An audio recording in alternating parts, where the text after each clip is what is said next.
Eu și prietenele mele avem mașini, avem lomele, nu suntem pe interes.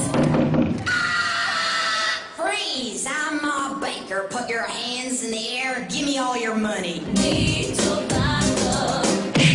Bunny, bunny. Bad boys, what you gonna do? What you gonna do when they come for you? Ți-am promis că o să te iau cu mine, dacă ar fi să plec.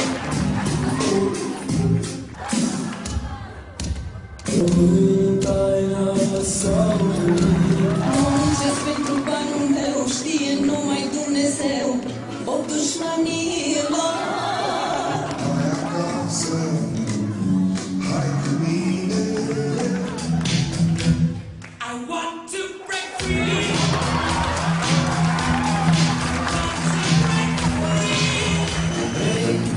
Să pleci și să spui. Dar ambulant. Să-mi spun eu pofta lui.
Nu am crezut că o să mă distrez atât de tare. Felicitări, foarte frumos momentul. Foarte bine gândită fiecare melodie, super. Este de departe cel mai bun număr de comedie pe care l-am văzut în ultima vreme.